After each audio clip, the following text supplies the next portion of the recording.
जानते हैं कि दीपावली के इस खास पर्व की शुरुआत एक ऐसे त्योहार से होती है जो केवल धन और समृद्धि का नहीं, बल्कि स्वास्थ्य और खुशियों का भी प्रतीक है।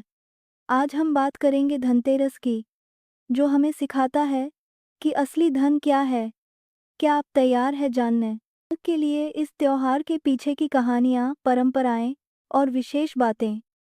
तो चलिए इस यात्रा में मेरे साथ जुड़े और जाने कैसे धनतेरस मनाते हैं और क्यों यह पर्व हमें इतना प्रिय है। धनतेरस का पर्व भारतीय संस्कृति में एक विशेष स्थान रखता है और इसका महत्व केवल धार्मिक मान्यताओं तक ही सीमित नहीं है, बल्कि यह सामाजिक, आर्थिक और सांस्कृतिक दृष्टिकोण से भी महत्वपूर्ण है।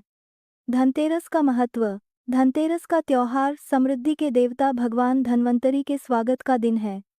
यह दिन हमें याद दिलाता है कि धन केवल भौतिक वस्तुओं का संग्रह नहीं है, बल्कि यह हमारी जीवन शैली, स्वास्थ्य और खुशियों का भी प्रतीक है।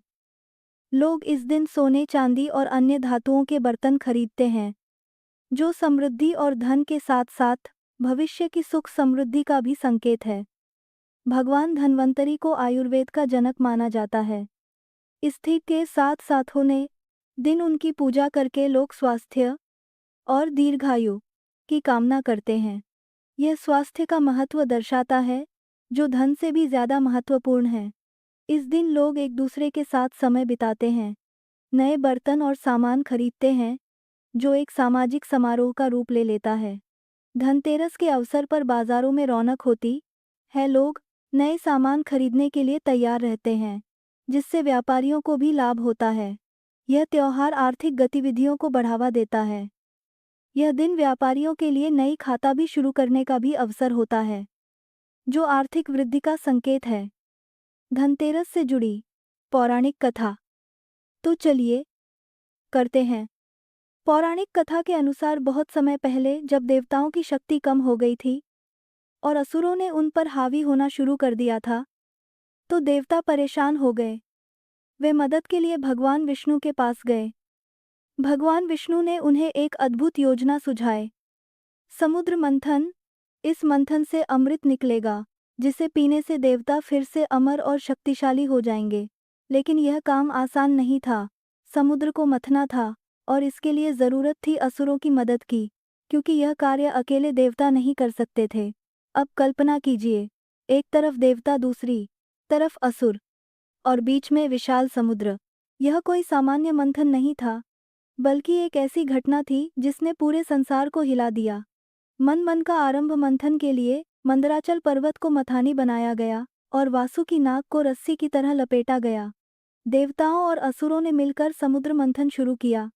मंथन शुरू हुआ और धीरे धीरे समुद्र से अद्भुत चीजें निकलनी शुरू हुई।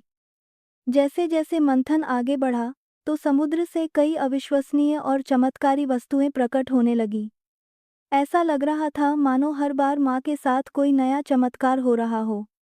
अब आता है वह अद्भुत क्षण, जब समुद्र से प्रकट होती है माँ लक्ष्मी। आप पाक खा कल्पना कीजिए, अचानक समुद्र से एक दिव्य स्त्री का प्रकट होना, जिनका रूप इतना अद्भुत था कि सभी देवता और असुर उन्हें देखकर मंत्रमुग्ध हो गए। उनकी छवि इतनी तेजस्वी थी कि पूरी सृष्टि में प्रकाश फैल गया। समुद्र मंथन के दौरान जब देवी लक्ष्मी प्रकट हुई, तो उनके सौंदर्य और दिव्यता ने सभी को चकित कर दिया। उनके प्रकट होते ही संसार में अद्भुत रोशनी फैल गई और चारों ओर समृद्धि और ऐश्वर्य की अनुभूति होने लगी। अंततः समुद्र मंथन के परिणाम स्वरूप भगवान धन्वंतरि प्रकट हुए। वे आयुर्वेद के देवता माने जाते हैं और उनके हाथों में अमृत का कलश था। धन्वंतरि की उपस्थिति ने सभी को मोहित कर दिया। उनके साथ उन्होंने में अद्भुत औषधियाँ और स्वास्थ्य के उपाय भी लाए। जब अमृत का कलश प्रकट हुआ, तो देवताओं और असुरों के बीच इसे पाने के लिए संघर्ष हुआ। असुर इस अमृत को पाकर अमर होना चाहते थे, लेकिन देवताओं ने अपनी बुद्धि और भगवान विष्णु की सहायता से अमृत को प्राप्त किया। भगवान विष्णु ने मोहिनी रूप धारण किया और अमृत का वितरण किया, जिससे देवताओं को शक्ति मिली और असुरों को हार का सामना करना पड़ा।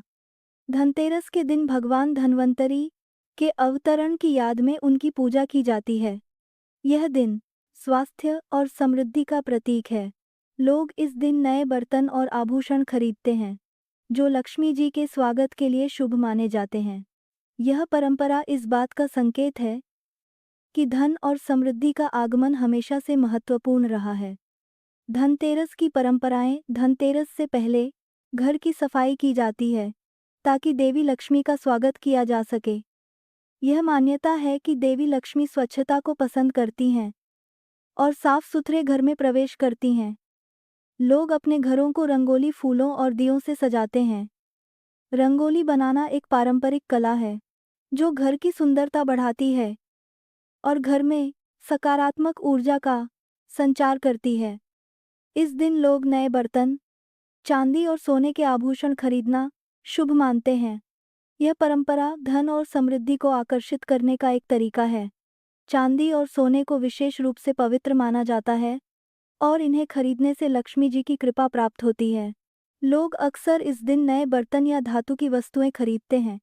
धनतेरस के दिन भगवान धन्वंतरी और देवी लक्ष्मी की पूजा की जाती है। पूजा में विशेष मंत्र, धूप, दीप और नैवेद्य अर्पित किया जाता है। पूजा के लिए आमतौर पर आम, नींबू, मिठाई, फल और अन्य खाद्य हरा पदार्थों की विशेष तैयारी की जाती है। पूजा के दौरान श्रद्धा और भक्ति से भगवान से समृद्धि और स्वास्थ्य की कामना की जाती है। धनतेरस का पर्व केवल एक धार्मिक उत्सव नहीं है, बल्कि यह हमारे जीवन के विभिन्न पहलुओं को छूता है।